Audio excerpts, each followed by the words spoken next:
This video is powered by the pros at Pascal Air Plumbing and Electric. Arkansas owned, Arkansas operated. GoPascal.com. Tom, I didn't get a chance to say hi, but I know you were in attendance last night. What was your biggest takeaway in Arkansas's 84-69 loss to the Crimson Tide? I thought they were there for the fight. You know what I mean? Like they fought hard, and I appreciate the previous caller. I thought touched on several good points about where this team is, and I think Eric Musselman was just being kind of very honest last night. You know, offensively challenged. Yep. Look at the shooting percentage. Look at the 3-point shooting and all that. Yeah, they are clearly offensively challenged. It's clearly a product, or part of it is a product of losing two of your best scorers, two of your best players. But they were plucky last night, despite not shooting it very well, and the crowd really, really tried. It's just you could see the difference in the two teams that when it was really tight, Alabama had the ability to get hot from three really fast, and bam, bam, bam, and a 2-point game turned into a 11-point game, and then they hit another two and put them away. And so the free throw shooting, they just have to keep working on it. And I agree. I think they've got to play guys more. Like Pinion was in for just a minute, and I know a guy went right at him. They called a foul that was kind of sketchy, but he's your 3-point guy. I mean, I know there's some defensive issues that come up with him, but you got to play him. It's like Graham. He hasn't been playing sometimes for defensive liability issues, but look at what he did for you offensively when no one else was making buckets for you. And they had to have that last night, or it wouldn't have been close.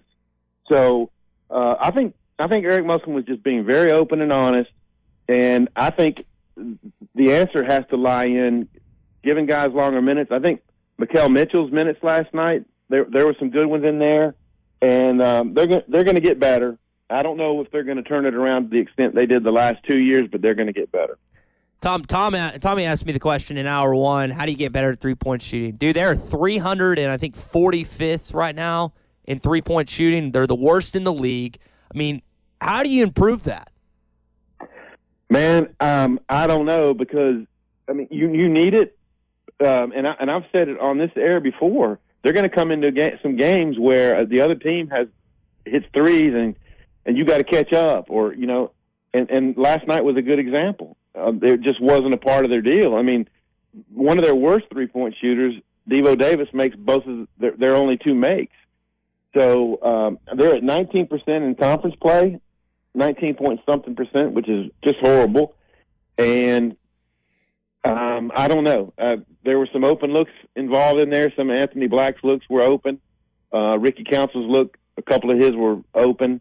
And they're going to keep giving it to Devo Davis and a few other guys. So there's a lot of issues to work out, and that's certainly one of them.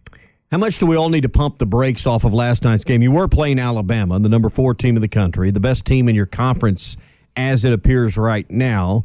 You balance that with the fact, well, you're 1-3, but how much do you need to pump the brakes about last night's game and not overreact as a fan base a little bit to the outcome? Right. Well, you do have to a little, and that's why I kind of led off with the fact that I thought they were really engaged and they were plucky, and that type of effort would have beaten a lot of the other teams in the SEC. Now, winning a game on the road, like for instance, when I think about the Vanderbilt game, and I saw Vanderbilt play a good bit on Tuesday, that's going to be a tough game for Arkansas as well. I mean, they do a lot of good things. They're going to have to contend with that big center who can step out and shoot threes like Bama's big guys can. But I do think the fight was there, the willingness, and that's going to serve them well. Look, Alabama has the guy Sears. I mean, where do you go get a guy like Sears, who's a lefty, like a fire plug, but very fast? They're really good, he and Quinterly both, at driving the ball and breaking down their defender, and then drawing help and either dishing or getting all the way to the rim. Alabama, 2 guys can do that, and then their 6'10s come crashing down to the rim, and it makes it very, very difficult to defend, or they're waiting out on the wings to shoot threes.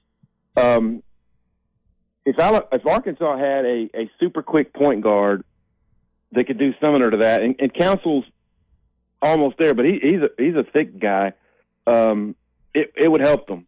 And I think Anthony Black getting the fouls and having to sit on the bench for a long time was detrimental to Arkansas big time. And that Quinterly, he's a provocateur.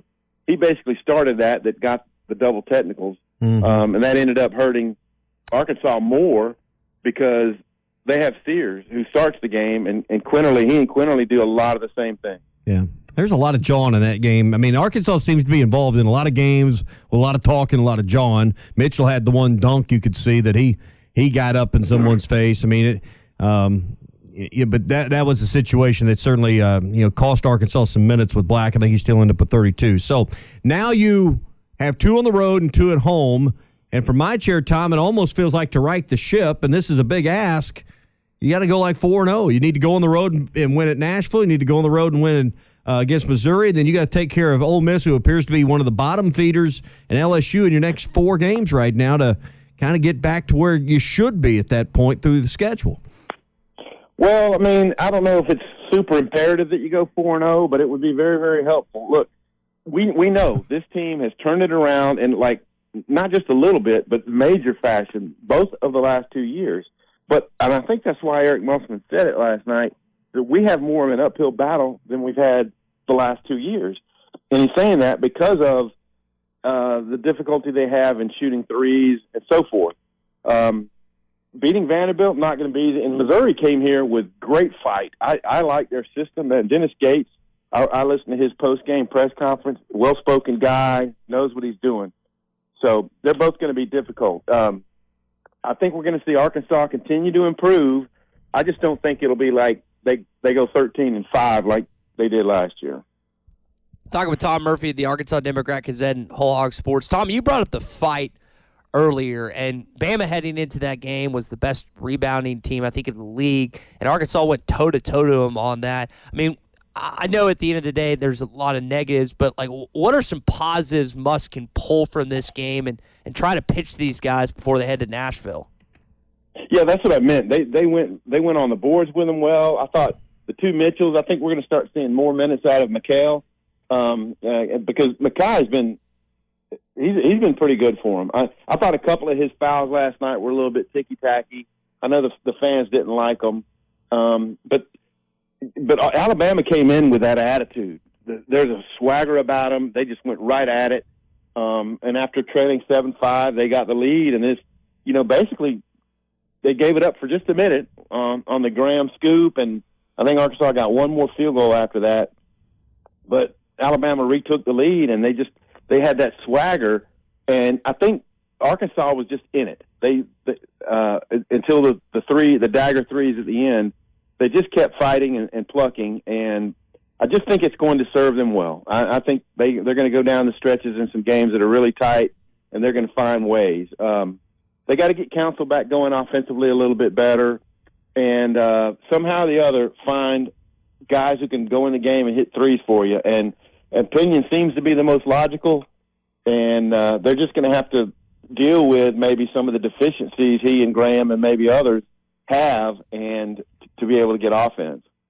BetOnline remains your number one source for all your sports betting this season. Everything from the NFL and bowl season to esports. You'll find the latest odds, team matchup info, player news, and game trends at BetOnline. BetOnline features live betting, free contests, and live scores for almost any sport or game imaginable. We're the fastest and easiest way to bet on all your favorite leagues and events. Head to betonline.ag to join and receive a 50% welcome bonus on your first deposit. Make sure to use the promo code BELIEVE to receive your rewards. That's BLEAV. BetOnline, where the game starts.